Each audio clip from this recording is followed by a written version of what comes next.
Good morning. So let's have a look at question 6 on page 45. The question states that Sarah downloaded some digital pictures. The file sizes were 285 kilobytes, 15,000 bytes, 1.1 megabytes, and 245,000 bytes. For part A, it says write the first and third file sizes as a number of bytes. Well, first off, you have to look at the question and identify which numbers represent the first and third file sizes. We've got this one, this one, this one, and this one. So if we were to number them, going from left to right, 2, 3, 4, the first and third would be 285 kilobytes and 1.1 megabytes. And if we're to write those two file sizes, as it suggests, as a number of bytes, well, we need to examine the numbers. So first off, let's just look at the second one. It says 15,000 bytes.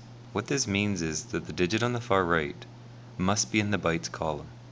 So if we were to write it down here, 15,000, the 1 would be in the 10,000s column, the 5 would be in the thousands column, and then we'd have 3 zeros ending in the bytes column.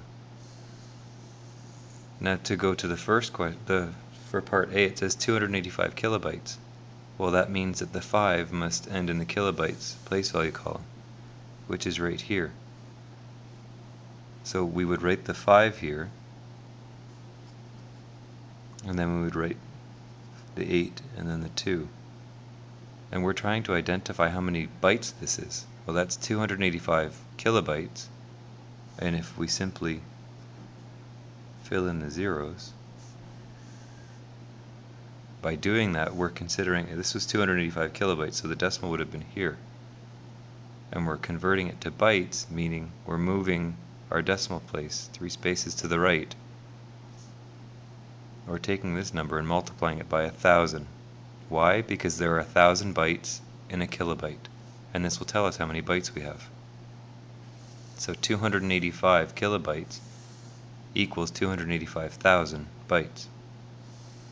For the third option, it says 1.1 megabytes. Well, we can check our place value chart.